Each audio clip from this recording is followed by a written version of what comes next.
former WWE superstar, former TNA superstar, if you will. That's what they call him on NXT. And legend in my eyes, man. I grew up watching this guy. Matt Morgan is here with us. A round of applause.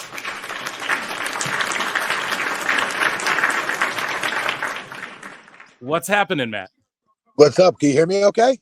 Yes, I hear you great, man. How are you doing? Good Lord, what part of the portion of the show that I start on? Are you aware that there are horseshoes scattered throughout the ring with Samoa Joe and Chris Jericho fighting in a street fight and Aubrey Edwards in the ring, and there's horseshoes everywhere? Horrible. You all are horrible. Horrible human beings, I tell you.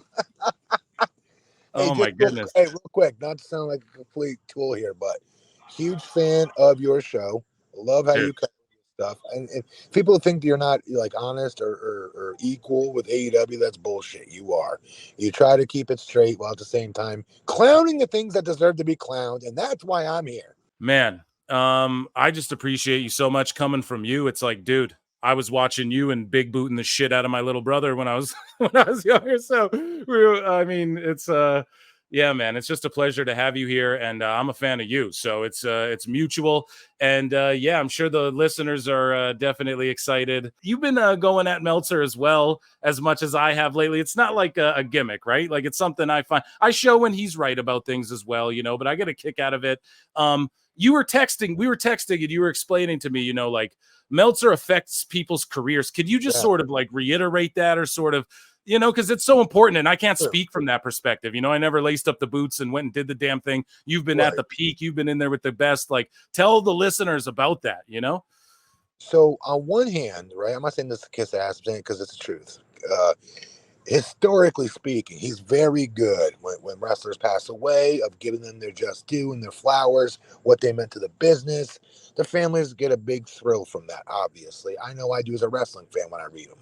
All right, but the problem is when I started wrestling, and I started in 2001, 2002, after Tough Enough, season 2, I noticed this trend where WWE would pretend not to listen to what Meltzer says, but they're full of crap. They were listening to portions of things that Dave would say, all right, and they would utilize him. So for that reason, if you're not some fine, no offense, but some like spot monkey, undersized 5-star technical wizard, okay, like a Dean Malenko that can wrestle circles around people, right? Okay, then he could absolutely affect your job. He can absolutely affect what you get paid, believe it or not, because as we saw that went on with time in the late 2010s, I would argue, in the 2010s, his opinion started to matter more and more and more and more. And people were getting signed. As lazy as that sounds, it's lazy on Scout's part, right? You should go see those talents in person. And Triple H changed that by having Regal and people actually go scout these talents overseas and here in our states. And they changed it, thank God. But before that, everything was based on that damn Observer newsletter. And because of that, if you didn't kiss his ass, or you didn't wrestle a certain style that he liked, then he'd bury you. I mean, I remember coming out of there, this dude was listening to me at 6'8", coming out of Tough Enough. I'm like, 6'8"? I was like 6'8" as a freaking freshman in high school. Like, what is this guy doing? I got one thing, it's my size. He's killing me already at the shoot. Yeah, and that stuff matters. Like, those are like things that matter, So it's just sort of undermining you and whatnot. And so, yeah, we were listening to this Jim Cornette clip. He's going hard at Meltzer. Bro, he goes the hardest in the paint on Meltzer. It's the best. Yeah, so they just dropped this clip like 48 minutes ago. So we just whipped it on while we're watching Dynamite. Jericho now has Samoa Joe on a pallet on a forklift backstage with Big Bill. They're going to crash him into something. Oh my God, please don't die. They drove him through a wall. I hope Joe's okay. Poor Joe. Your thoughts on like what Jericho's doing now, and like I mean, have you worked? Yeah, you've probably been in there with both these gents, correct? Yeah, both of them. But I don't know what to make of it, because on one hand, Chris has go away heat, technically, right? While at the same time, I've never seen anybody with go away heat lean into it. Yeah, and he is leaning into it. Like, for example, Colt Cabana's on the screen, and that's going to piss a lot of people off. Sorry, go ahead, Matt. You're correct. But like, for instance, the more TV time with Chris Jericho, like, That's pretty funny. I would be lying if I said I didn't pop when I saw that. But at the same time, it's like he keeps reinventing himself, and I know people may not want to hear that. But there's this not underbelly. It's now the overbelly of people don't want to see him anymore. And I don't know what to make of it yet. I'm like 50-50 on it, right? Because sometimes I laugh at the new gimmick, but on the other hand, is he doing anything for the newer talents? And in certain instances, I guess he is because he's losing, right? Yeah. I don't know. After beating them first, and then he goes 50-50 with them is what that's sort of how I feel about it. Is that what it is? Okay, I gotcha. Yeah, I mean, I don't know. He like pins. I think he like beat Takeshita or whatever, and then he like let Takeshita beat him after or whatever. Yeah, he beat him like in a street fight, or he pinned him in a street fight, or he like went to like Pro Wrestling Noah and beat him or something, and then he's like, "Well, I'll let him beat me later." And then it happened so many months later that it didn't really fucking. If he even beat him, chat will correct me if he even beat him. But what about Joe though? What about Joe? He just got crashed through a wall. They went to commercial break. You've worked, Joe. He's like one of my all-time top 3, 5, of all time. So. He's authentic. He is what he's advertised as. And he's a given guy. And now he's with a company where they all, and it doesn't get talked about enough, they do try to give more than what they take in each other's matches. Problem with that, Joe's a killer. Joe needs to be booked as a killer in the story, just killing people. That's how I book Joe. Because he still looks that way. He still works that way, especially with the rest of these cats in that company that are very undersized. And I would argue couldn't fight the way out of a paper bag in a real fight, but that's neither here nor there. Geez, you want to listen to this Jim Cornette clip with me? You want to? Okay, let's do it, man. Here, let's play it. Let's and let me know if you're hearing this okay, or let me know if you're not, I guess. But yeah, he's basically, they're breaking down the quarter hours. This is of last week's show, and then they might have star ratings, and they already covered how Dave was going, oh, well, the 18 to 49 was nothing, but like the 18 to 35 was the best it's been since the peak of AEW. And it's just so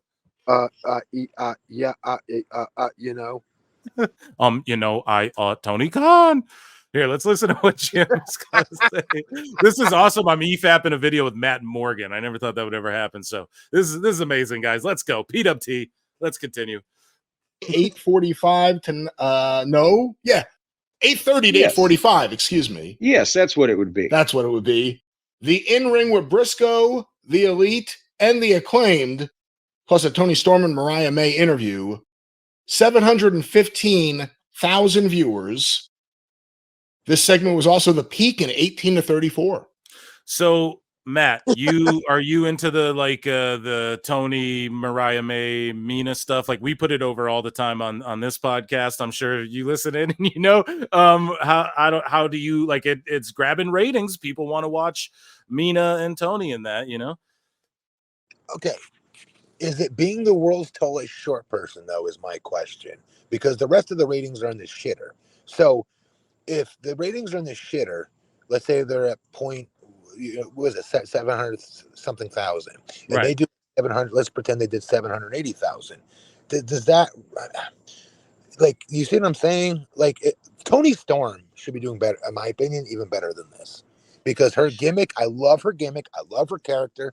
I love her commitment to it. Holy crap. Like, she's got some chops, like, more than I ever had, that's for sure. And I love what she's doing. They're trying to, like, spread it. And when I used to work for Cornette, he used to have the saying of, don't get any on you, meaning you work in an angle or in a gimmick or with a character or against another character that is so lamered and shit that you don't want to get any of their ish on you, so to speak. Yeah. And I don't like how they're spreading Tony that way in this direction, just because, no offense, the mainstream wrestling fan has no idea who that other female talent is. Mariah May's over. They know who she is. She's getting over, in my opinion. Yeah, I agree. They all are. Yeah. Mina's just like, she's got just the sex appeal, and you just put her in with Tony doing great promo work and like her shit kind of goes like semi-viral. Same with Mariah May. Like, she's on social media, she posts a picture, it gets like a bunch of likes, so that's just shared around, It's not hard to see why. And here, I actually got a super chat with a question for you, Matt. Who came up with the blueprint gimmick for Matt? I'm sure you've probably answered this type of question a bunch of times, but hey, if maybe there's somebody new here who's maybe not familiar, who knows, right? So who came up with the blueprint gimmick? I was in Ohio Valley Wrestling under Cornette at the time. He was my booker, and I was in in-ring promo with him in the ring. I was about to wrestle Kane. Kane was coming down from WWE to wrestle me to test, see where I'm at in my experience level, right? I only had 6 months of training at this point, keep in mind. Anyways, they were booking me to be the next big thing. And I hell yeah. That's how I saw you, dude. 100%. I was like, well, so sorry, go ahead. I wanted to separate myself from that because Brock's a NCAA wrestling world champion, right? I'm a former NCAA basketball, football player, different sports, right? Right, and right. So I want to differentiate myself from that. And so both had the flat top, both had the back tattoos, all that kind of shit. I didn't want to be completely like him, not to be disrespectful. Right. I didn't think you were like a Brock. Let me clarify. I didn't think you were like Brock. I went, oh, this is the guy who's going to beat the shit out of Brock. That's what when I was young. You know, I was like, this dude's the guy who's bigger than Brock. Fucking Matt Morgan. Who's this Matt Morgan dude? Holy shit. Like, I remember so fondly like that when you guys were doing your thing on SmackDown and everything. Anyway, sorry, you go ahead. You tell the story. All right, sorry, brother. So I'm in the in-ring promo, and I got to differentiate myself because Cornette had give me bullet points, and one of the bullet points he hit me with was make sure you get in the phrase that you're not the next big anything, and then freestyle, and then say you're going to use Kane as the next big red stepping stone. I'll never forget that. Not big red machine, big red stepping stone. It's basic, right, for a rookie to cut that promo.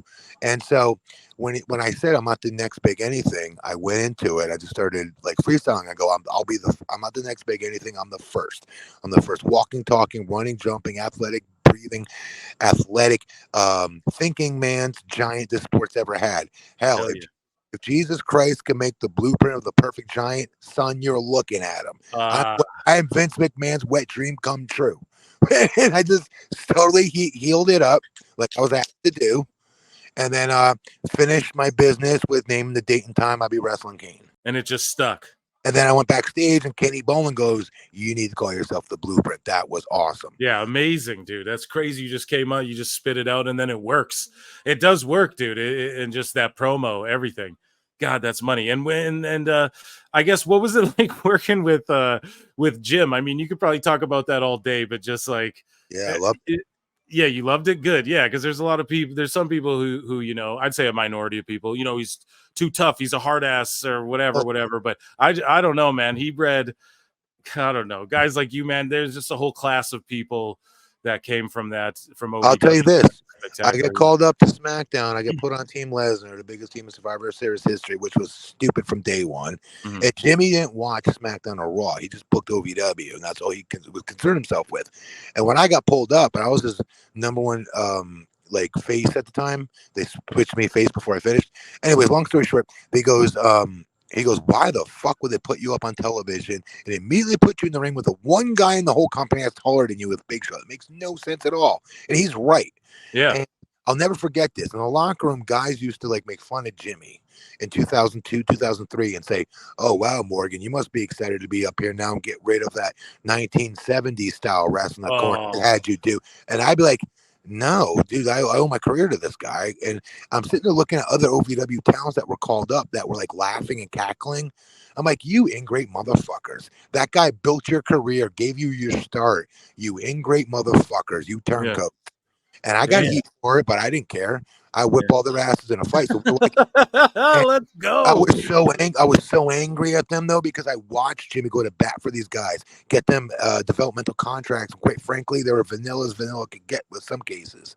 And when the other stars of WWE would make fun of that, like Jimmy's mind for wrestling that it's stuck in the 70s and 80s in the territory days. I remember guys, no matter what you want to say, it's still 101 wrestling and it would still work to this day. Tell me if I'm wrong. Do you really think I should be in the ring with Big Show right now, or should I be in handicap matches versus two That's local? what I'm saying. And Yeah, dude. It should have just been build like, my yes. build my name, build my resume. Then you bring me in the ring with these other mainstream stars, and then see what I can do. But just to put me in the ring from day one, you negate me being 6'11", 7 feet by putting me in the ring with a guy 7'2" on day one. Oh, by the way, my tag partner Nathan Jones at the time, folks might remember, Bro, 6'11", same height as me. What the hell? Now, oh man, and Nathan Jones. Can I add? Wasn't he in that Brad Pitt movie? I believe he got killed in that Brad Pitt movie. Yo, listen, what was all of that? Was all the rumors about him a shoot? Like where he 100%. Okay, all right, yeah. He's one of the only dudes on that roster I never messed with. Thank God I had him in my car with me. Yeah. Because that dude, I used to make the joke, Nathan Jones is killed and will kill again. Yeah, dude, for sure. Okay, that's good. That's good to know. I just love that dude. And he fought in Pride, I believe, as well. He had a Pride match or something, if I'm not mistaken. At least I think he had a fight in Japan. No, if I'm mistaken, I believe. Yeah. We have like Ishii currently in the ring. Like Claudio's hitting him with elbows, and Ishii was like, I don't know, man. It just looked cheesy, and he was like kind of no selling them. And then like now they're all in a circle elbowing Ishii, and then now he's hulking up and then elbowing everybody in a circle. So, I mean, like I thought the show was really great, and it's sort of just gone a little downhill. I'm not gonna lie. And then I don't know. What do you make of it when they sort of just insert these Japanese legends and they start? I'm not trying to knock anyone, okay? Like I'm a huge New Japan fan and stuff like that, but you know, there's some of these guys, they start doing the phony elbows and shit. Like, is it too harsh to say? Do you get offended by that? What's your stance on that? I'll tell you, when I was wrestling, and this is again, you know, I started in 2002 and finished in 2013. Until 2013, if you're throwing some bullshit pussy flipper, it meant you don't know how to throw a punch. Nobody's taught you or trained you how to throw a punch is what that usually meant. So I don't know how all of a sudden throwing a flipper now means you're a badass and you're cool. It's the safest thing to take. You could see fans, slow motion a flipper or a forearm. Watch where they're hitting the guy. It's in their neck every single time. I'm sorry. You as a wrestling fan can take my elbow to your neck right now and you'll be just fine. So like when I see fans pop for that, I'm like, don't pop for that. Pop for Randy Orton's picture perfect punches to the forehead that are like a centimeter from splitting an egg on someone's forehead with masterful accuracy. He shows it, dude. He just came back and he's like in great shape, and he's just it's the selling and the pacing and just everything he does means something, and that's so much more valuable than crazy, right? Yeah, it's making fun of him for the Chinlock of Doom and wrestling boring ass matches, but he's picked it up on his return. Yeah, no doubt. So you're just flat out going, he's wrestled some boring ass matches. Yeah, I mean, fan, bro, I'm a fan. I'm a big fan, but I'm a fan. Yeah. Yeah, there was a time where I was like, oh, not Cena and Orton again. For sure. There was not to be a hater. I love fucking Cena. I'll put him over all day. What do you make of Cena coming back here? And I'm sure you talked about it on Gigantic Pop, which you can plug the shit out of in a minute. But what or just whenever you want. I mean, we can now. Well, why don't you tell us about Gigantic Pop and what's going on there with Raj Giri as well? Shout out Raj Giri. I love him. That's not why I'm on. I'm on to be a part of your show because I'm a fan of yours, man. So we'll plug it when we get to it. Okay, sure, man. I really appreciate that. Cena coming back, I think that's great. I like the way he gets to write his own ending. He deserves to write his own ending. And I see it now, but when I was wrestling in my prime, Cena was the Hulk Hogan of our era at the time, right? So I thought a lot of stuff he did was corny and cheesy, even though he's a friend. I'm just being honest. As a fan watching it, I thought it was always corny and he had two left feet, blah, blah, blah. But this guy, at the end of the day, bridged that gap between a very corny PG era that WWE had to do, between that attitude and the era we see today that's very successful. And I only think a guy like John Cena could have pulled that off. And I give him credit for that. I do. Yeah. Because John was a great promo, especially in OVW. He could curse and do whatever he wanted to do. He was great. Yeah, so I mean, like you sort of saw that how he like evolved. Did you ever anticipate that when you saw him like early on? Let me put it to you this way: when he brought up his freaking John Cena and his like orange, what was they, green and tight, whatever tights they were. Yeah. And with Kurt Angle, and he's saying ruthless aggression. I'm like, this is what you're doing with our prototype, because that's what we called him, the prototype in OVW. This dude could cut a promo on anything. Like, we used to cut promos on promo class where they'd say, okay, you got to cut this promo, and they try to throw you off in the middle of your promo. Example, John Cena would be the interviewer and go, all right, so Matt Morgan, tonight you've got a really big match tonight versus, and he'd say, like, let's say Manute Bol, some random basketball player out of left field. And I'd have to cut the promo on Manute Bol, and we'd all do it. Nobody was better at John at thinking on the fly. We can never throw him off. We can give him the craziest opponent you could possibly think of. And his promos were so good. They were so strong, so good. And I remember they pulled him at the TV. I'm like, why is he not the prototype? Why is he not doing what he did in OVW? This is stupid. And then he eventually did the Dr. Thugonomics, which I had no clue was coming, because I used to ride in this dude's Jeep, listening to Quiet Riot, Metallica, Twisted Sister, going to eat after wrestling practice. I never knew he listened to rap. I swear to God on that. And it goes to what I've always said about him. He's an amazing actor, and I think he's fooled the world that he lives. Really believe it. That's how good he is. No, I love it. This is awesome. Sorry, go ahead. Yeah, I was blown away. Like, when he started rapping, like, where did this shit come from? Oh, I go, no, you don't, dude. Do you not remember? Just like 8 months ago, I was in your stupid Jeep Cherokee going to eat, and we were singing like Twisted Sister. Like, what are you doing? And he's like, dude, no, you can see that side of me. That's all.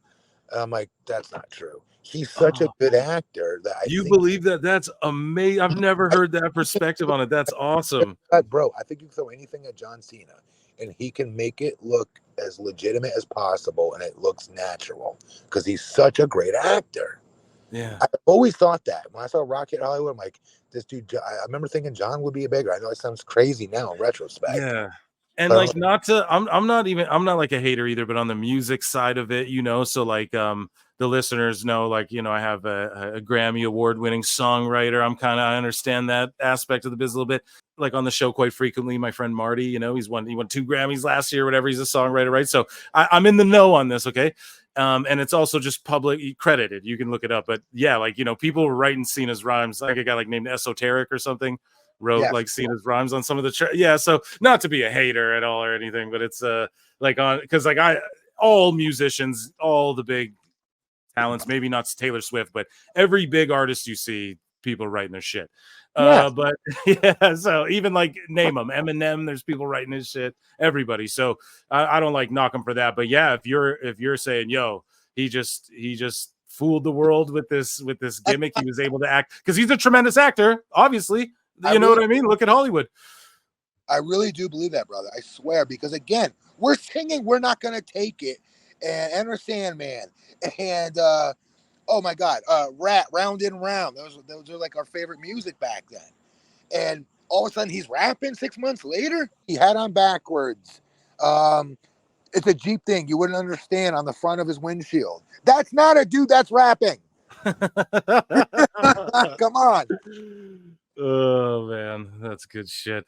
That's good shit, pal. Yeah. Okay. Well, how many times let me ask, can I just fucking ask, what's Vince like? Can you just give me something for that? That's because that's the question everyone wants to know. Obviously, you weren't hanging out with him, and I'm not asking about any like controversy or anything like that. I'm just asking, like, backstage, what was he like? Were you intimidated talking to him? Was it like, oh, pal? Yeah. Was it the way, we sort of imitated and other people joke about? Was it like that? And how was he? Was he a good dude? It was the way you say it like that, because he's always uncomfortable, he's awkward, and he's a big dude, right? So when guys are bigger than him athletically or like physically, muscle bound wise, it's always what you've heard. He's a mark for everybody that's bigger than him, right?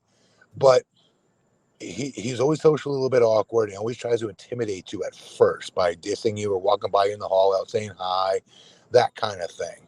So from day one, I throw myself right in front of his face, because I met him before I even got on Tough Enough. He's the reason, I hate to even say this because he turned into such a POS, but he's the one responsible for me getting on Tough Enough, believe it or not, because I'm from Fairfield, Connecticut, 2 towns from the old Titan Towers headquarters, Stamford, Connecticut, where WWE headquarters was. And my friend wrote for the Raw magazine, and he'd get me in that gym every Friday night for about a year, before hoping to bump into Vince or somebody that's a decision maker, of saying, hey, look, this guy's never been trained. He wants to be trained. He doesn't know where to go. What do we do with him? He's 7 feet tall. At the time, I was 382 pounds. That was huge. I had a tryout with the Rams. Again, 382 is the biggest I've ever been. I was all fat, to be honest. But anyways, nothing wrong with that. I finally bump into him in the gym. He marks out my size. He's like, "Hey, son, you ever think about wrestling?" I'm like, I wanted like, no shit. I've been stalking you for a year, but yes. and he's like, "Well, we're doing a reality show called Tough Enough. Here's the contact number. Send an audition tape of why you think they should pick you." And so I sent it in to Kevin Kelly, who's supposed to turn it in time for Tough Enough 1 with Maven and Chris and those guys. And long story short, I don't know what Kevin did wrong, but he turned it in time.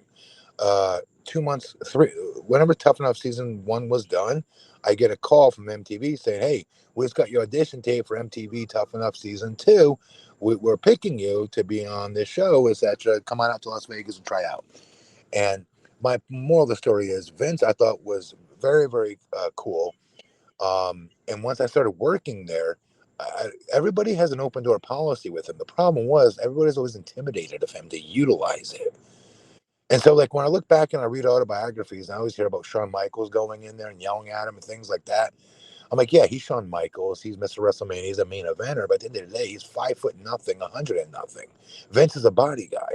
So every body guy's ever been in the company, you don't utilize that dude's door and go in his office and talk to him and stay in front of him is a mistake. And so I would utilize that. I'd overutilize that to the fact when he brought me back and wanted me to stutter and I told him, when he pitched that stupid stuttering character to me, I said, "Look, if I do that, I'm not going back down to OVW. I'm doing it next week, and we're going to run with it. But I'm not going to back down to Louisville again. And then you bring me up 6 months later doing this dumb character. I'll work at it best I can, but we're doing it on the road."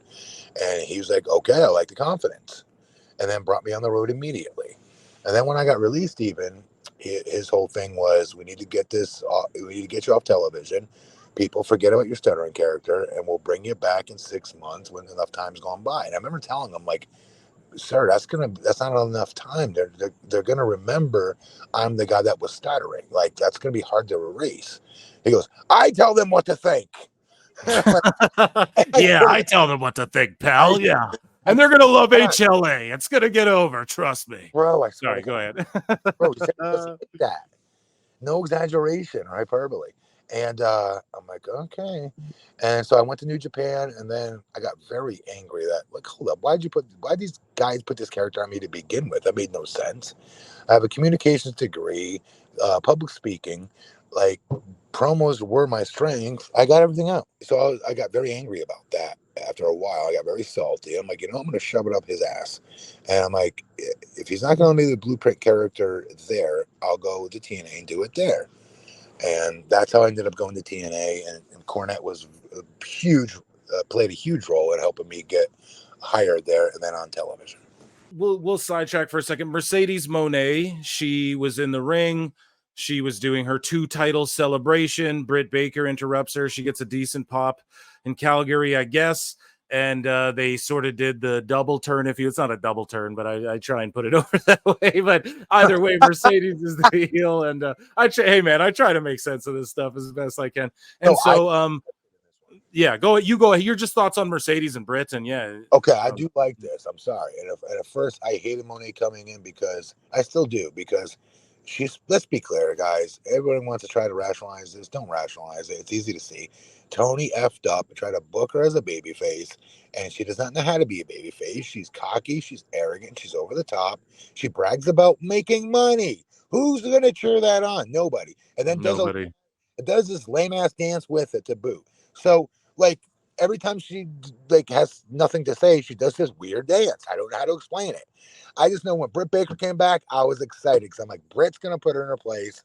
She's gonna smoke her on the mic. I cannot wait. I'm here for it. And I'm here for it right now.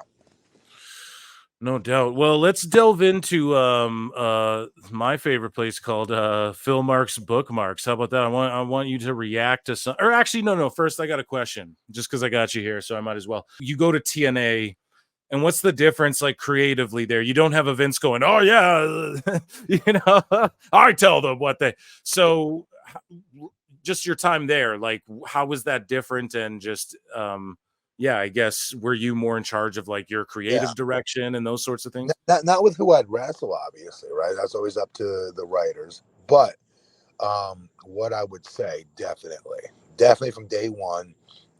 I pitched in my Blueprint character, and they brought me on screen as Jim Cornette's on-screen bodyguard at first, which was a godsend because at that time I had just defeated my opioid addiction, and I had been about maybe 6 months sober.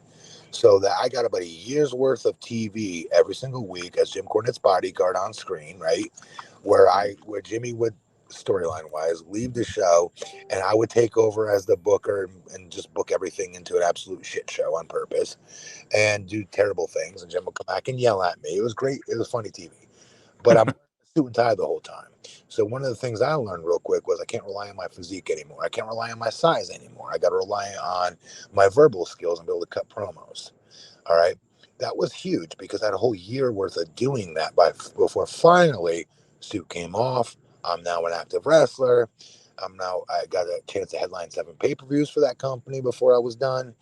And more importantly, like you asked, the creative freedom was a huge godsend, because if you have that creative freedom, you're not going to grow as a performer. And that's why we saw like a lot of stunted growth in WWE in those 2010 years, because those guys and gals could not cut their own promos. They were overly scripted, and it hurt a lot of talents. You have to be able to spread your wings. You have to get fuck ups out of your system in order to find out who you are eventually. You got to try new things and to see what works for you. Roman Reigns is a great example of that, right? Where he finally found himself. Look how many attempts it took him to finally find, the tribal chief, which is one of the greatest characters of all time, in my opinion. Me too. Yeah. I think also that's why AEW is important. If we're going to put AEW over it, like there's a reason why probably Billy Gunn told his sons, like, yeah, work here. You're going to work your kinks out. You're going to learn how to work on TV. You're going to fuck up. You're going to make mistakes, but you're going to do it here. And you're going to make a good amount of money, probably more than you'll make elsewhere. And then the world is your oyster. You go over there when you're ready, type thing. Yeah. So let me ask you then. You're in your here. I'm gonna fucking hit Matt Morgan with an X-Files, dude. Who'd ever thunk? Here we go. I wanted the Meltzer flute, damn it, but okay. You want a Meltzer flute? We'll get one. We'll get one here. We'll do one right away, very soon. I promise you. I won't milk it for too much because I know you like getting on Meltzer. So we're gonna do it, and I'm excited. But I just want to ask you one thing. If you were in your prime Matt Morgan, Blueprint character in tow or not, you got AEW, you got WWE on the table, and maybe WWE's like, yeah, we'll bring you in to NXT or maybe main roster. It's a little uncertain, but here's the amount you're getting, and the fucking, you got HBK and Triple H in your corner, or you got Tony Khan, way more money, way less dates, you're in your prime. What are you taking as a guy who's been there and done that? Yikes. Tough. Ooh, let me tell you. Okay, you said I'm on my prime. That's what's pivotal here. So I've had my growing pains. I've figured out who I am as a talent at this point. I figured out what works for me. I got to take that gamble on me at that point. Then I got to take the gamble and go to NXT first, and go the Samoa Joe route. Let's go. And then light it up there the best I can, and bet on myself at that point. Yeah, because there's more money at the end of the day in WWE. Yeah, that's what people. Or sorry, you go ahead. You go ahead. At the end of the day, meaning at the end of that picture, there's much more money in WWE to be earned than that $1 million contract, let's say, with AEW, sitting on the sidelines with my thumb up my ass. And that's what the sickos. That's what Tony Khan. Oh, the sickos. Yeah, they're great. That's what he calls them, right? So hey, don't get mad at me. It's the sickos. This is awesome. So, okay. Sorry. I mean, according to them, I don't know. It's a different. They would be like, oh, you're just being wasted in NXT and blah, blah, blah, blah, blah, that sort of thing. And that's what's crazy about the online discourse and all of that. And it's like it needs to be reiterated by someone like you, like in the long run of WWE, you're going to make more money, but you're going to have to grind harder up front. But like in the long run, it's going to pay off. Whereas in AEW, yeah, it's going to pay off up front, but then in the long run, what is there? And let's say you get a real injury. A lot of guys where's Jamie Hayter? I don't know if you're familiar, but where the fuck is she? She was awesome. It's just like, come on, man. She's gone hurt really bad. Adam Cole, like career done, it seems like, right? Am I wrong? So, and I love Adam Cole. I'm a huge fan. So it's just it's unfortunate, and but I understand why people jump at the big amount of money for like maybe 3 years or so. Like I get why Edge would go, and he earned every right, like Yeah. like a veteran, they earn every right. Yeah. I'll never criticize that shit. But so, you know, there's pros and there's cons, I guess, to everything in life. But it's just cool to hear that come from you, where it's like you guys got to understand WWE, the long run is what pays off, you know. So Phil, and at the end of the day, every wrestler's dream when they first start, they can lie, they can exaggerate. Like, oh, I've always wanted to work for All Japan. No, you didn't. I always wanted to work for New Japan. No, you didn't. No, but I tape traded my whole life and da. Okay, at the end of the day, no, you didn't. That's one of your stops along the way to get to the main time, which is WWE, and especially WrestleMania. So, for instance, in London, right? Was it All Out or All In? What are they calling it? All In. Okay, so All In, that's the biggest show of the year. Every single talent except for an Edge, Christian, person that's now past their prime, so to speak, no disrespect. Okay, Jericho, people like that. Other than them, all the other towns are like, oh yeah, I'm here, and this is our Super Bowl of wrestling, and da. Every one of them would trade places tomorrow to be on WrestleMania in a New York minute. Yep, I've said it. I said it ad nauseum, man. Oh, I love when the people go, "Oh, I don't care about ever going to WWE." Yeah, you want to go to you want to be on Mania, you want to main event that shit. Of course you do. That's something I wish I always could have done. I never got to do it, and I'd still kill to have that. Go back in time if I could, but I can't. And that's the holy grail of a pro wrestler's career, being able to say that you're able to perform at WrestleMania. No doubt.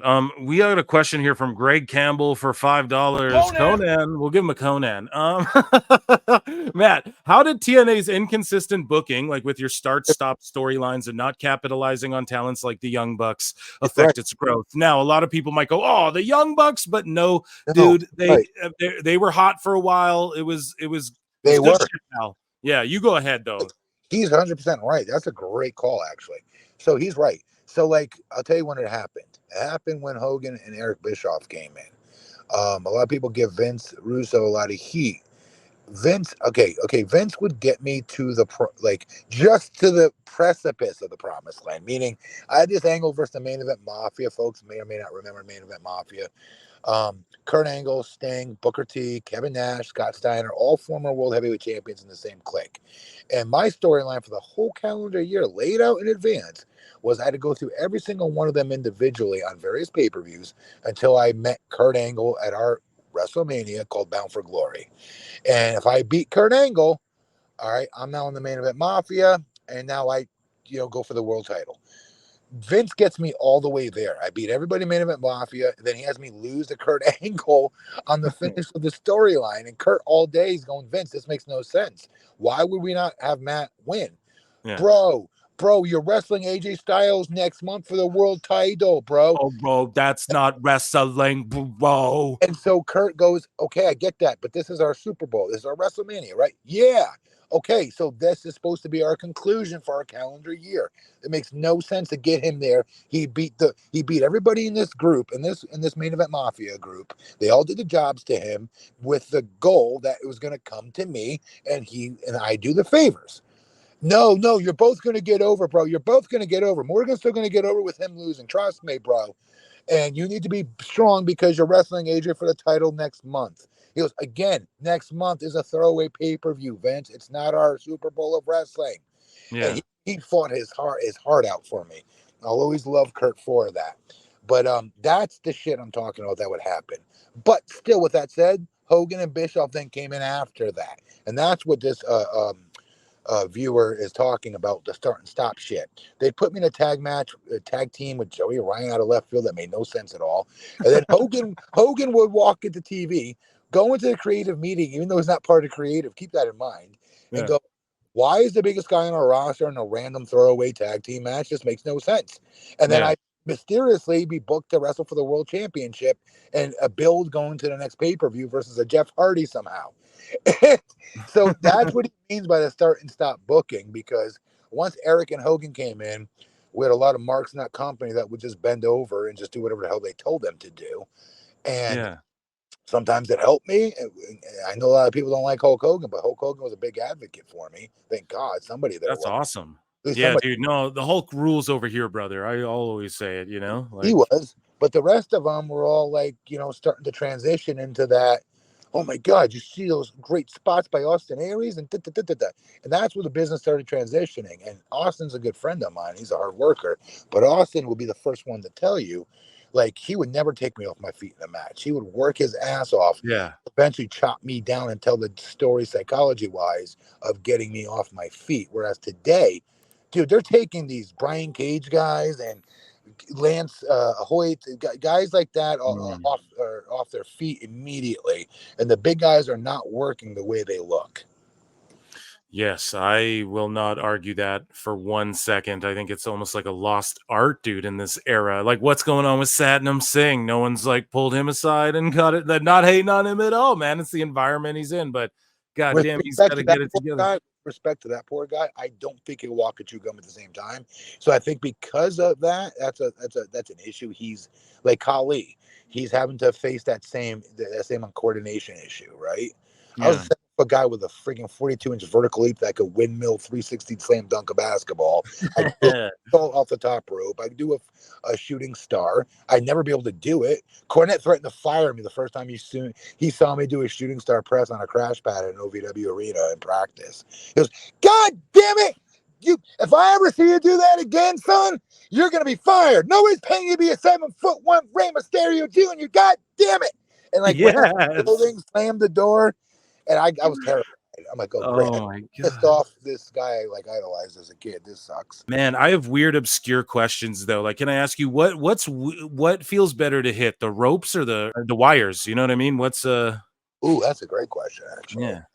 Okay, if I was a high flyer, I'd say the wires because they're more stable. But for me as a big guy, the ropes because I can really lean into them and make them move. With lighter cruiserweights, like if you're watching them hit the ropes, it's almost like when girls hit the ropes, right? Like they hardly move them an inch. Yeah. It looks phony as hell. That's why I'll always like ropes better. No doubt. I like the aesthetic of the ropes better as well than the cable, but like WWE has their thumbprint on like you can't do that without being considered, oh, you're just doing WWE or whatever, which is I don't know, that's a Vince thing, right? But here's an obscure question as well. I don't even know if you can answer it. We're seeing a lot of talent crossing over, like, the Rascals show up on NXT or Hendry works a match on NXT. Yeah. So you don't even have to answer this. So stupid. But like, how do you get paid in that situation? Like, who's giving you a check? Is NXT there's a WWE check coming in the mail for that spot, or is that TNA works that out where it's like, no, you go work this date and that's on your contract? Or could you shed any light on that? All right, so I am going to plug my show real quick. Gigantic Pop with Yes. Gary and Glenn Rubenstein. I just interviewed the Juggernaut the other day. Love Jordan. Yeah.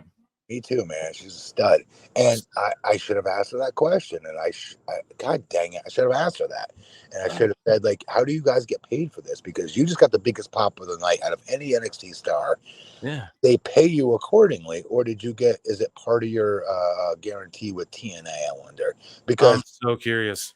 I don't know that answer. And I'm going to bet you, I hate to say it, I'm gonna be willing to bet it's not WWE paying them. And they just have a sort of deal with TNA, and TNA pays them out as what their booking fee pays them per appearance, is what I'm gonna guess. I don't know that. I don't have any facts to back it up. I'm just gonna guess it. And what a steal for NXT to get someone like Joe Hendry on there with the whole Oh man. out popping frigging of all people, their former NXT champion with Joe Hendry, and he gets a quarter of the paycheck that he was getting that night. Isn't that Yeah, crazy? man. Damn. I'm so that stuff piques my interest a lot. And so I was talking with Ant Evans earlier today. I interviewed him for a podcast that's coming out like this weekend. And Ant Evans was he was the PR guy for the UFC. He worked with Brock, he worked with lots of guys. He worked right directly alongside Dana White. He like helped them lay out Fight Pass, and then and the Hall of Fame. He helped design the Hall of Fame, like how they induct full-on fights. That was his idea, you know, and he's like, the WWE should do it or will do it one day, which I think is a good idea. You induct matches, and then that way some people who might not ever, you know, that could either way. He helped innovate that, and then he went to work for TNA alongside Scott D'Amore. Oh, wow. And then when Scott D'Amore left, he had a lot to say today. Let me just put it this way about the new regime at Anthem. But a lot of people are like, okay, when they got rid of Scott D'Amore there from TNA, it sort of killed that flame that they had stoked up so high, you know. And then now it's sort of back with like the Rascals showing up on NXT, Joe Hendry, Jordan Grace, etc. But can we say that's not necessarily Anthem? That's Shawn Michaels, Hunter, WWE, NXT being smart enough to bring some of these stars over to their show, which helps resurrect TNA. Because Scott is the one, after Dixie and the Jeff Jarrett years, is the one that put his blood, sweat, tears in that company, that was on no-name channels and kept that company going. And I was very proud to work for that company. I'm very proud to see what they're doing now. Yeah, man, I love TNA. I've always been a supporter, and my whole thing is like Ant was saying, and he's not being cynical about it. He's just like, listen, I think they're going to get absorbed or something in the next like 18 months. There's no way there'll even be a TNA wrestling in like the next 1 to 2 years is what he's saying. Now, I was like, I sort of pushed back on that. I was like, but they're integrating them and all this stuff. Yes. Now you sort of agree with that. Yeah. So tell me about that. Like, why do you think that's what's going to happen other than just the tape library, obviously? Well, even that, I can see the WWE purists been like, oh, nobody cares about the WWE. Like, Joe's not there anymore. AJ's about to retire soon, and da-da-da. So what good is that TNA library? Well, I don't know. Kurt Angle, Kevin Nash, Sting, Booker T, Scott Steiner, Bobby Lashley. There's millions of people. Yeah. Anyways, more importantly, forget the library. I think if they're smart, WWE would absorb TNA and use it as like step one before NXT as a developmental. Brilliant. I really was talking to Matt Morgan. Yes, I am. If you're just joining, this is the Blueprint himself here on the show, and yeah, come mark out with me. Sorry, go ahead, Matt. No, I think it'd be a good move for WWE, and yeah, I'm saying that as a TNA homer. I know that, but still, the excitement it gives NXT shows, you can't deny it. Like when Jordan Grace came out, that crowd lost their shit. Oh yeah. And she looks great. And how about this? I put it over a bunch on the show. I've said it a bunch. I'm sure the listeners are tired of me hearing me say it, but she came out in the Royal Rumble, didn't get one elimination. I watched the shit back, but she had like the standout performance without even getting an elimination. She looked so good. And yeah. She didn't get one elimination, really? I don't think she did. I watched it back. Like I maybe I gotta fact check me on that. I'm 99.99% sure she didn't get one elimination. And look how good she looked in that match. She stood out like beyond some of the WWE talent that they've had. Easily more than that. Yeah. You ain't hyped for $5 says the wrestling landscape is changing. It's shifting from the larger than life performers to the average sized performers. Matt, what do you think? Great question. So again, I'm going to be like, oh, you're an old head, blah, blah, blah. Listen to me. Before you call me an old head, again, I just got to tell you guys I could do a shooting star, 42-inch vertical leap, bench press 655. I'm telling you guys, like this, I was not allowed to do any of this shit athletically. And I was always yelled at to wrestle the way I look because that's what they're paying me to do because somebody else couldn't be that size, right? So it used to kill me. So when I watch today's wrestling and I see what the big guys are able to do athletically, I'm like, God dang it. I came up in the wrong time.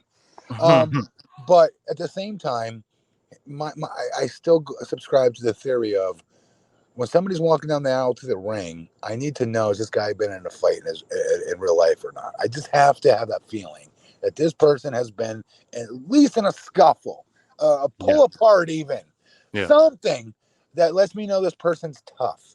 It could be a girl, guy, I don't care. And what's happening is now we have always prepubescent looking talents. I'm not saying it to be funny, but maybe it has passed me by, because guess what? It's the most successful the wrestling business has ever been for WWE. So maybe it did pass me by. Well, I don't know, man. I love how you just like keep it real as fuck, you know? Pardon my French. I just like it. I like that you keep it real, man. Jimmy B for $5 says, Matt, I've struggled with ADHD my whole life. You're my fucking hero, dude. Awesome to hear you on the podcast. Yay. Thanks for saying that, man. Yes, round of applause. Yeah, and you do so much great stuff, man. We gotta like chop it up on like a pre-recorded one too, where we can just like well, when Dynamite's not on, and we can talk. Tony Storm's laying here bleeding, literally. Mariah May broke her open and turned on her to end the show. So, I mean, it's it is what it is. Guys, I need to do a Dave Meltzer dumb moment of the week with Matt Morgan before I get him out of here. I have to do it. So, guys, I appreciate so much the super chat, and Matt Morgan's my hero too, especially at this moment in time, bro. Plus your theme song fucking rips for $2. There you go. Are you a fan? How much input do you have on like your themes, or were they just all pitched to you and you're like, hell yeah? Dude, she just hit Aubrey Edwards. I'm so sorry. Mariah May just hit Aubrey. Instant bonus points with me. Sorry, go ahead. No, put it over. Say what's happening. She bloodied up. The show ends. Mariah May turns on Tony, bloodies her up. She's drinking her blood off her face. And then Aubrey Edwards is like, break it up. And then she just gloms her with the fucking belt. Okay, and she won the Owen Hart. I'm out. Did she really drink the blood? She literally put her lips on it, kissed, was making out with her wound, licking her forehead. Yep. Oh, God. And she's really got color. Like that's a blade. Like Tony did a real, like she's bleeding. Yeah, it's not fucking John Moxley book it. Oh my God. Oh my goodness, man. Okay, so that's the end of Dynamite, guys. I don't know. What do you guys rate it out of 10? Well, it wasn't in Tokyo, so it's Wrestle Dream. I don't know, man. It was in Calgary. I'm Canadian, so I'll give it a 6. I don't know. But yeah, your theme song, man. Like, how much input do you have on that shit? You do. Again, another good part of being TNA, you did have that kind of creative freedom. And I had a band that did the Sleeping Giant song, contacted me and said, hey, it might not mean nothing, but like, we watch you, we like what you do. We wrote this song, Sleeping Giant. We thought it'd be perfect for your entrance. Would you use it? And I said, I'll pitch it. I can't guarantee anything, obviously. I don't think I got that kind of pull. And I played it for Dixie Carter, and it was Dixie Carter's husband of all people. I was like, oh yeah, we're using this. And that's how it became my theme song. Yeah. Was Dixie sorry, and we're gonna get to Meltzer. I'm so sorry, dude, but I just gotta ask you: was Dixie like the way everyone sort of says? Like I asked you about Vince. Was he the way that? Oh yeah, pal. Was Dixie the way that everybody sort of puts on? Like I don't want us to be like Money Mark and be rude about shit. I didn't be disrespectful. I'm just, but like the way that people paint the picture to be, is that quite accurate in your opinion, or? Oh no. And people are gonna say, well, because you're one of our favorite wrestlers, Matt. Okay, so I want to quell a shitty rumor that a lot of other very, very famous wrestlers have tried to gas up when they get asked this question because they think it's funny. It's going to create headlines. Yeah. We say, like, oh, Dixie was sexually attracted to certain wrestlers and da-da-da-da-da. Dixie Carter, let me tell you something. I was her favorite, first or second, me and Hernandez both, I'd argue, were her favorite wrestlers in that company, like personally, and went to bat for us multiple times because we're being underutilized, both of us. And I told her my sobriety story. She's the one who got me out there going to kids' schools and talking about how I overcame my drug addiction when I was with WWE and how I stay clean and using it for good now, talking to kids about staying away from drugs. 2, I also confided in her. She was asking me, when are you and your beautiful wife going to have kids? And I told her the truth. I'm like, me and my wife have been struggling for 12 years to have kids. We went through 8 bouts of IVF. We can't afford anymore. And she goes, hold up. She goes, me and Serge had the same problem. And next week she flew out this freaking fertility specialist to our TV tapings for my wife and I to go meet with, do a physical with. And I'll be damned if my wife and I didn't become pregnant after 12 years of not being able to have kids. And so for her, she'll always have a special place in my heart. And for everybody else that was like tries to sexualize it because she's a female owner and like, oh, she's a mark for the guys. And yeah. guys, and that's bullshit. Those are lies. Those are exaggerations. Those aren't truths. Now, was she somebody who was her family's money that she tried to invest in this business? Yeah. You should thank her for it. Say, thanks for giving us a friggin' other place to go. And you, especially some of those veterans that didn't do shit and phoned it in all the time, you're welcome for that free paycheck, is what they should say to her. Or thank you to her is what they should say. Yeah. And it's annoying, and I don't like it because she doesn't do interviews. She doesn't stick up for herself. She doesn't care nowadays. But I wish she did, because she gets a shitty story told about her, and I don't like it because none of it's true. That's good perspective on it. And yeah, that's why I try and not to sound like a Conrad Thompson. Oh, come on now, Eric. That's not very fair. Dude, every time you do that, that's funny, man. I truly enjoy their show and stuff, but but it is like AEW. That's why, to bring it like to now having TNA be hot and then AEW thrive. Yep. Like that's all good for everyone, you know what I mean? And so it doesn't mean I can't clown the fucking creative, though. You know what I mean? So I mean, but I mean, I always applaud when the boys go and get the money from Tony Khan, man. They should. I'm happy that it exists. Sorry, go ahead. But Phil, by you doing that, okay, and you're like, oh, I'm just this guy. No, you're not. If I found you and I'm listening to you, I think you're funny. I promise you, people that have some sort of control on these shows have found you and find you funny. I guarantee it. Yeah. So the point is people like you that hold these companies' feet to the fire for the betterment of our business. So you're making better opportunities. I'm not saying it's to kiss your ass. I'm saying it because it's the truth. To make better opportunities for our guys and gals, to make sure that AEW stays around. Yes. Doing dumbass shit, so it's gonna be faded and gone in the next 5 years. Yeah. Okay. So do what you do and say the truth like you always do it, man. Yeah, well, I really appreciate that, dude. Yeah, and that's all I'm trying to do. And like I'll say too, just to what you're saying. Now, maybe this is here. I'll hit an X-Files on myself. Maybe this is conspiratorial, but like I know like there's people who like maybe I do shows with or something. Like Tony Khan's blocked all these people, never blocked me. There's no way he doesn't know. Like people tag me in his shit all. There's someone that's had to have come. Dave blocked me. You know, he doesn't like my coverage of him and stuff like that. So I'm not saying like, oh, people are listening, but it's like I'm in good faith. I swear. You know, I swear to you guys. You are. I watch your shows. I know you are. Yeah. So, but speaking of Dave and all of these guys, it's time for everybody's favorite segment. It's time for Mrs. Cornette's favorite segment. Actually, it's time for Matt Morgan's favorite segment. It's time for everybody's favorite segment in the chat. It's my favorite segment personally. And it is called Dave Meltzer's Dumb Moment of the Week. Yeah. Feels good. Every time. So Meltzer said what? He's been sending me stuff, man, and I got to bookmark it all here. I think we have a duplicate here, but Dave convincing himself in real time live on air about how much of a star and draw Mystico is in the U.S.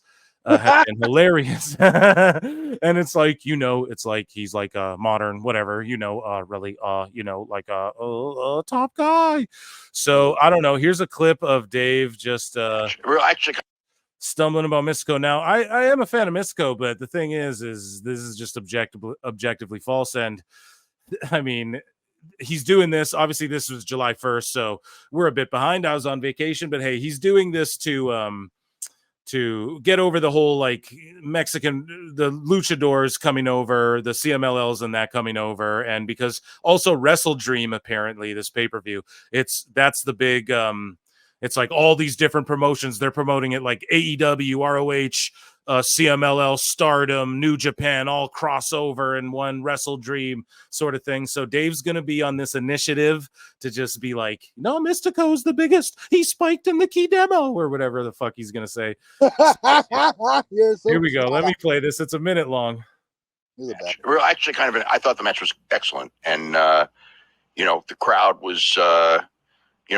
Phoenix looked really good, and crowd was. I think that whatever it is, it feels like Mystico is. He's got a lot of buzz on him right now. I guess because of the last couple of weeks and everything. But he's like a real worldwide superstar now. Just in the worldwide. Oh my God! Make it stop, please. Make it stop. Oh man! Come on, Dave. Can you be any more obvious? Come on. This is the same guy who's like, yeah, I went and saw the Roman Reigns movie that he was in, and when he came on screen, no one knew who he was. Like, people were supposed to cheer in the theater like he was Tobey Maguire in fucking No Way Home, and you know what I mean? Making his triumphant return to Marvel, as Spider-Man. Like, no, dude, it was fucking Roman's like second movie in a bit part or some shit. He's always just saying dumb, but Mystico's a worldwide star. Superstar, but if you say Roman Reigns' name to people, they don't know who it is. That's what he seriously says. Oh my god. Sense of man, I mean, he could, I don't know that he necessarily drew for this show, but he seemed pretty over. I don't know. He's a worldwide superstar. I don't know that he necessarily drew for this show, but he seemed over to me. Worldwide superstar. Okay, so what I like really quick before you continue is that everybody now calls it out. I wish this happened when I was still like starting out in the business, because like I said in the beginning of this tonight, Dave has absolutely been responsible for a litany of different guys' contract offers, whether they get shit canned or not.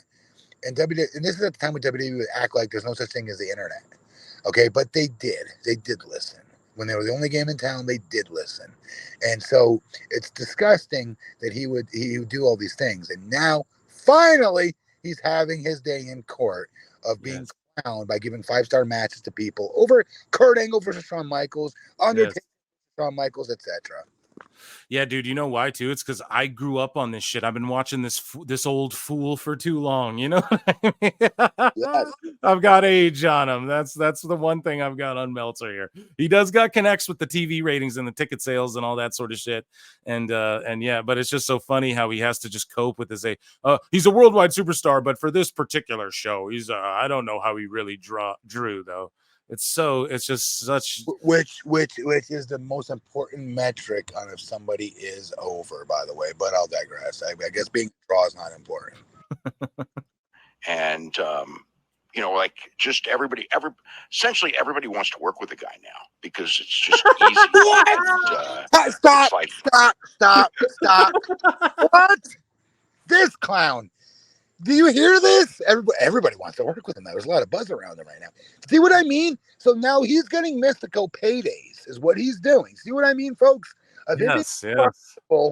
Complicitly so, of getting these not clowns, I don't know, mystical, I shouldn't say that, but people, bookings, more money, more fanfare, just on his say-so.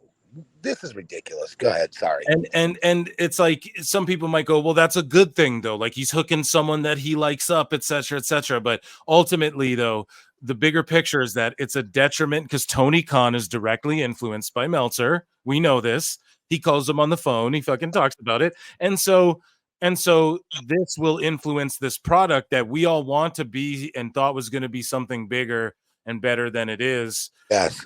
And he's influencing that. So it's like it directly. So it's not just like Matt Morgan is sitting here being shitty about it, folks. It's directly affecting like the quality of the show you get from an AEW show. Oh, and can I make it even simpler? Yeah. Guys' paycheck. So now Mystico, he's putting over to the Cows Come Home. Whose spot is he taking on the next AEW show? Or Mexican TV show, etc., because of Dave's say so. That's my point when I say he negatively affects talents' jobs and putting food on the table for their families. Yeah, Dave, you hear that, you motherfucker? Andre Adams for $4.99. Dave definitely spits on glizzies before he eats. He plays harder than hard. Oh my god. Emotional damage. That is harsh. Andre Adams of the legendary roast. He comes through every time, man. The Young Bucks dodged a bullet this week, but Dave caught one. So dude, Andre's throwing knockout blows. Yes, absolutely, dude. And then we got Wrestling Russ, yeah, but shut up, Tony Bryan. Yeah, worldwide what?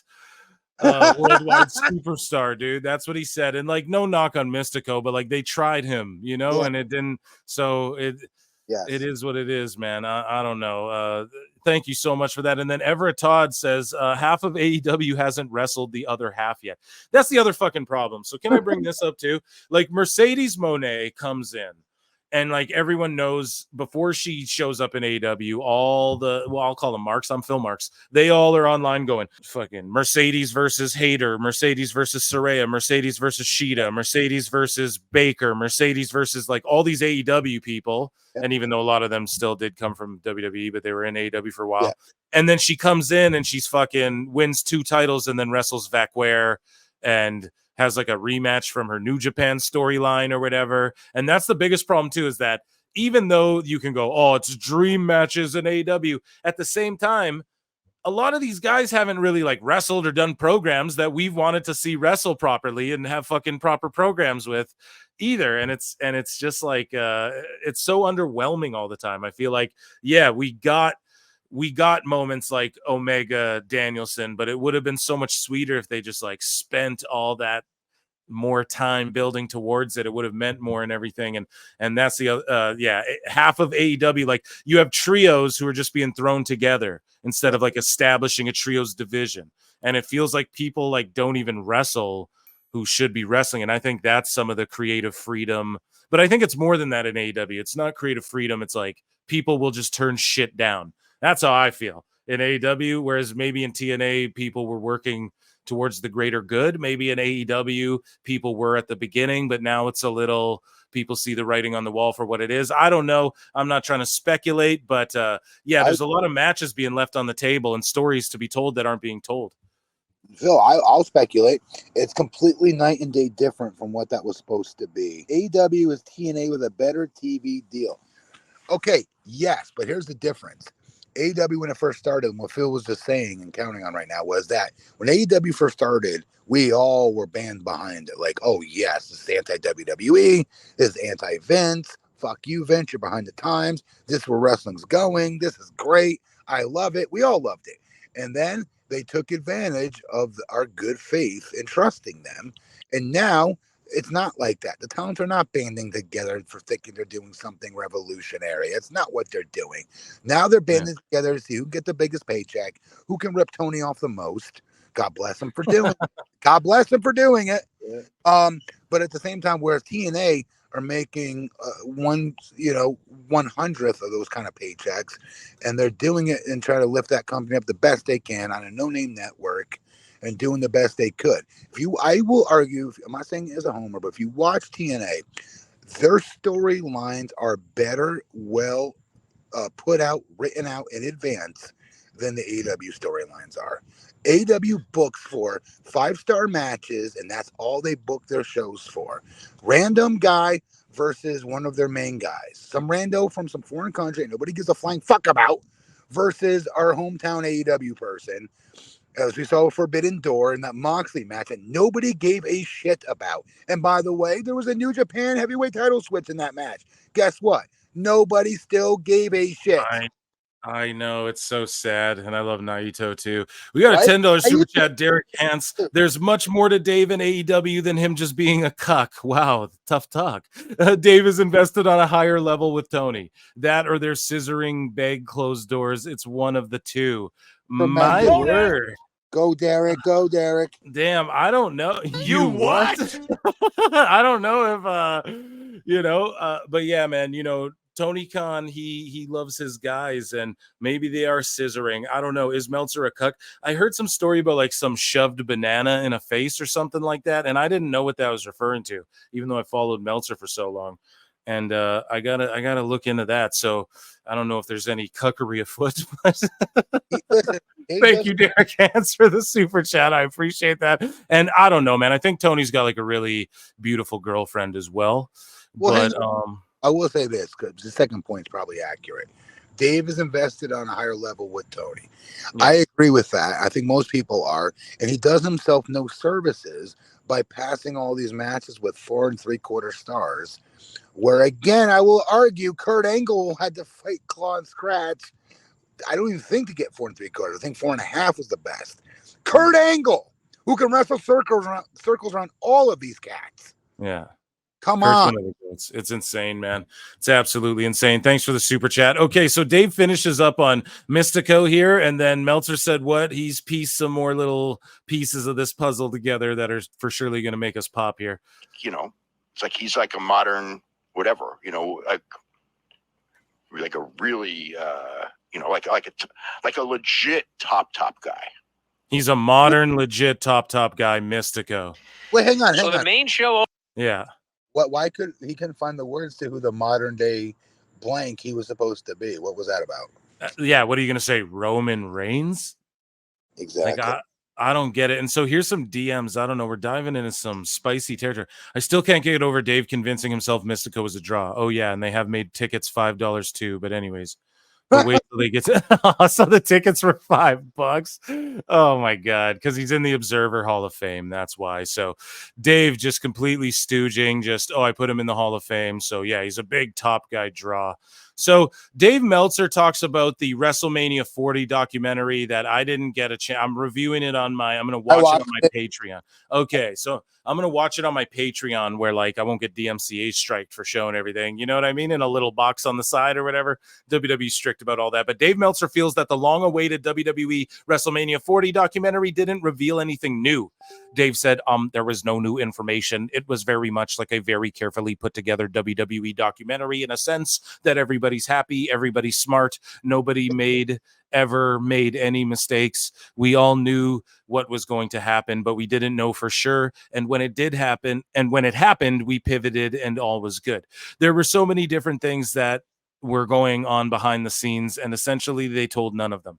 I didn't expect anything different, but I did expect like a little bit more, maybe explanation on why Cody won the Rumble. Because if you're going to go with Dwayne and Roman Reigns, Cody winning the Rumble was inherently going to make people want to see Cody and Roman, since you built it up for a year anyway. Everything turned out fine, but as a documentary, there was nothing new, and even stuff that was known they didn't even come close to touching on. But like all the dirt sheets were just spilling all the fucking beans the whole time anyways, Dave. So let them tell their story. That's my opinion, but he's not like entirely wrong on this. Yeah, because I did see it. It was a letdown from what we were gassed up to believe we were going to see with this. And I hate saying this and admitting this, but it's the truth. I watched it twice to see this is what we waited 3 months for. So here's what came across to me, and I want to give you any spoilers. When you watch it, I would be shocked once you're done watching it, not coming away with a conclusion. You draw your own, but I'm going to predict, knowing you the way I think I know you from listening to your show, that you're coming away thinking that Brian Gewirtz and Dwayne spent overtime really touching like every single edit button they could with this to make it tell a certain story, because the story and the narrative they try to paint is that Rock saved fucking WrestleMania, bro. They take away from the fans that change the narrative in the main event of WrestleMania. They touch on it for like 2 seconds, showing like this one clip of all the different websites, not websites, but different podcasts, bitching and moaning, being Cody Crybabies, like myself, going bananas, going, what the fuck, Rock? Nobody wants to see you anymore. They give like 2 seconds worth of footage of that, where Dwayne, the next like 10 minutes, going into like dissertation of, I felt the fans, they wanted to see something else. And you know what? We got to give the fans what they want. Shut the fuck up. You went in, bro. You tried to hijack WrestleMania. The fans turned you down. They wanted Cody. Fucking say it.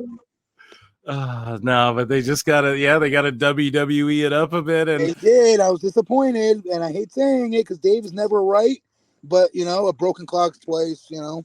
Right, twice a day. Yeah, absolutely, man. And you know what? I kind of anticipated that going into it, but it sucks that they didn't get more behind. Like, no, this is the next like WrestleMania, YesL or whatever. If they were fucking smart or whatever. What I expected. I know I'm crazy for thinking this. I was hoping to see raw footage of Rock coming back after the fans started booing. Die Rocky, die! Fuck you! We want Cody. I wanted to see like live footage of Rock with tears. I wanted Yeah. to see it. I wanted to see it. I'm sorry.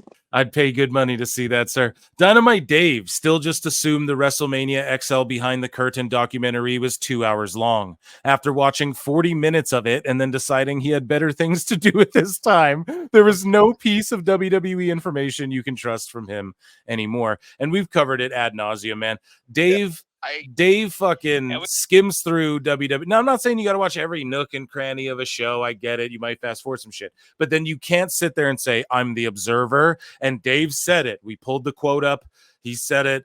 No, these are just objectively true star ratings. Like I gave matches I don't even particularly like high star ratings before and stuff like that. So he's gonna, it's not when people say, oh, it's just Dave's opinion stars. It's not in his opinion, though. In his opinion, it's actually not his opinion, you know? So that's what you got to remember. Sorry, go ahead. Hey, Phil, can we give our boy Chris Van Vliet some credit? Because Yes. the most mild-mannered, huge glass half full believer in life. Everything's happy-go-lucky, rainbows, freaking unicorns. I want to live in Chris Van Vliet's world. Everything's positive in his world, right? And the fact that he's the one that called Dave Meltzer out on his shit for his dumb 5-star ratings and exposed everything with Dave just humming with his hands was the greatest thing maybe ever.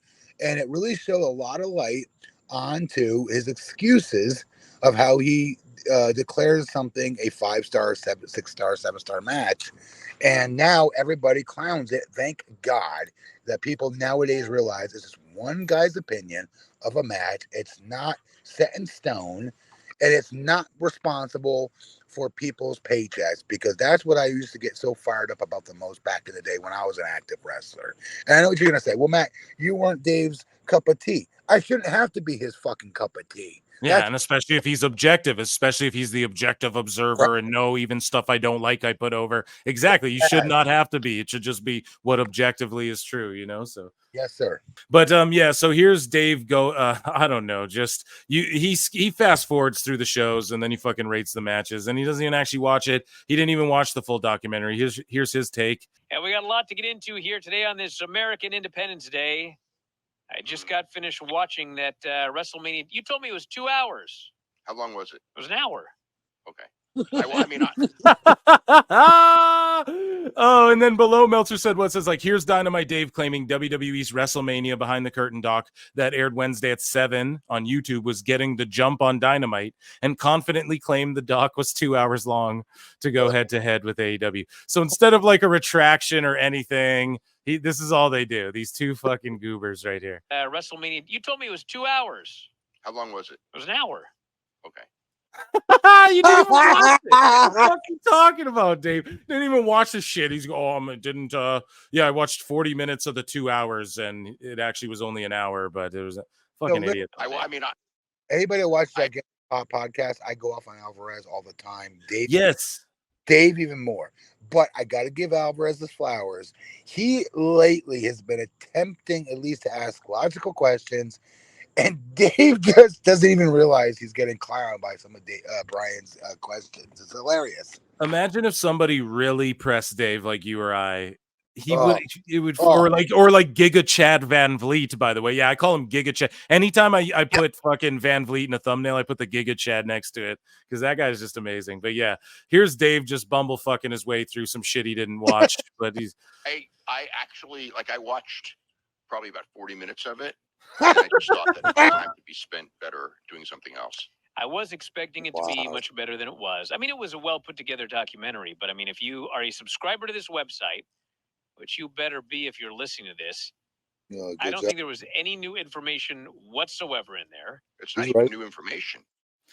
Yeah, I didn't think that was good. I didn't think there would be, to be honest, personally, like before it came out. But I did expect to see maybe Rock go behind the curtain and well, that didn't, that shit didn't go the way we thought. So I don't know. And then there's all these speculations about Cody's shoot pointed at Roman, but he's supposed to point at the Rockers. I don't fucking know, or Seth or something. But then he actually went into business for himself and pointed at. And I'm just like, I feel it's just all hearsay in WWE's narrative.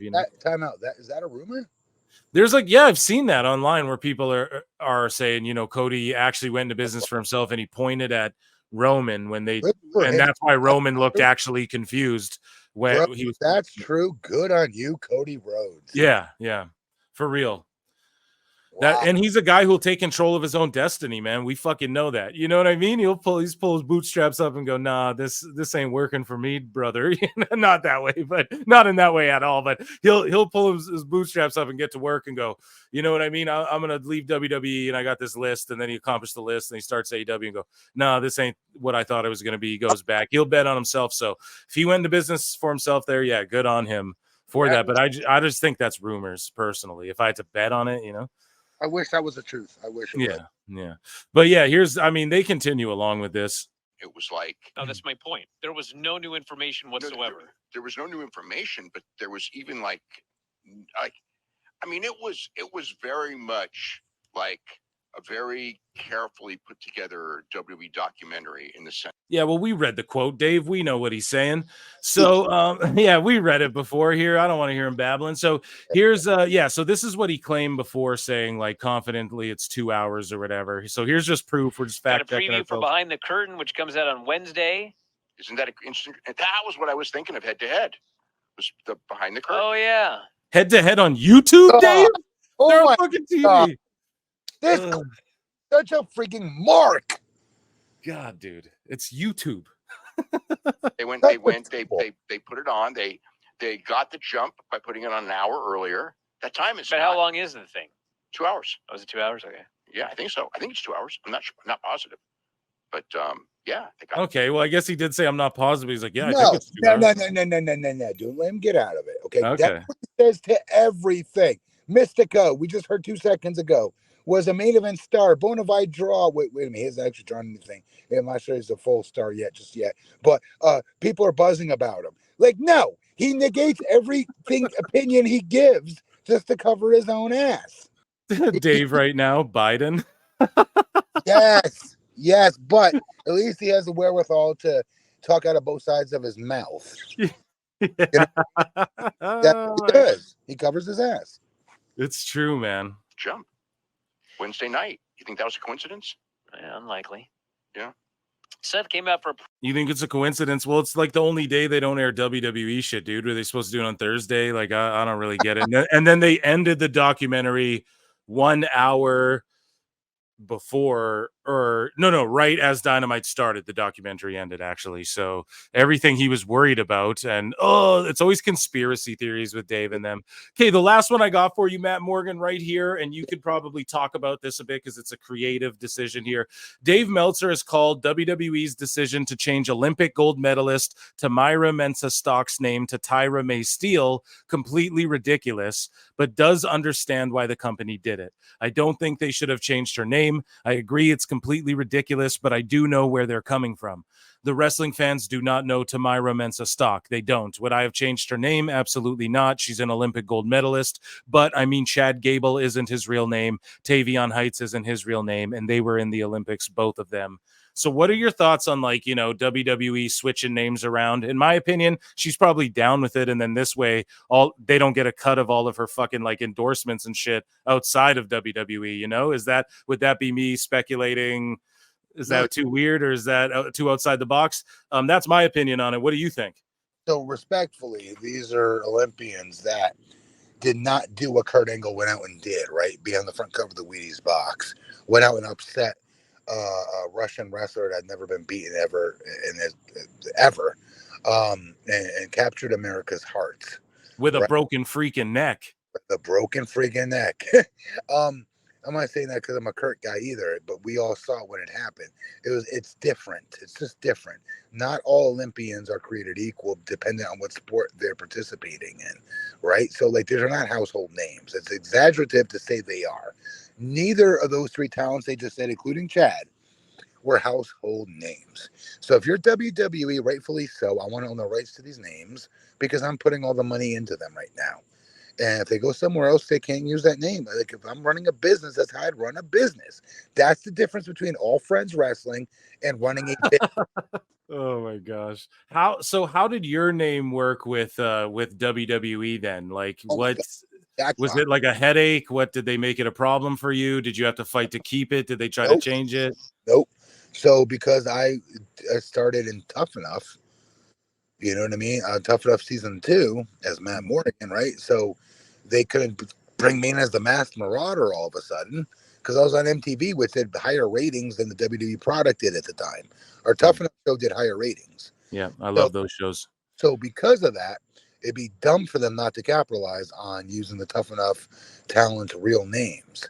And so thank God I was able to use my real name and then go use it elsewhere afterwards after I left WWE. Yeah, that is amazing. It's good when and now people got good lawyers because you see AJ Styles and Samoa Joe and those dudes were floating around with their own names for a while, and good on them, you know. And they also made their names elsewhere, but it's yeah, so that's good. Well, ladies and gentlemen, that was Dave Meltzer's dumb moment of the week. Although not all of it was dumb, but hey, we keep it real here, man. Got to give Dave his due, and it's due, man, I guess.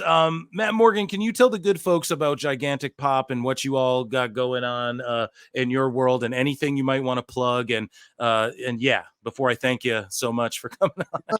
I just want, like I said, I'm a legit fan of the show. I think you're hilarious. I mean that. And all the people you have come on your show are hilarious for the most part, too. And I agree with like 99, if not 100% of your thoughts of the business. And whenever I see that, I always write the person and say, hey, I appreciate what you do with your show. And that's how me and you got in contact. But I didn't come on this to plug our show. But if you think you're letting me. I want you to. No, I want you to, yes. I run a podcast called Gigantic Pop Podcast between myself, Raj Giri, who used to be the former owner of Wrestling Inc., and my friend Glenn Rubenstein. And we basically talk about all the different shows that come out through the week for pro wrestling, along with different pop culture stories. I mean, pop culture stories, we talked about the importance of the rock and wrestling connection, Cyndi Lauper, Roddy Piper, that Piper's Pit, things that were historic, not just in pro wrestling, but pop culture at the time.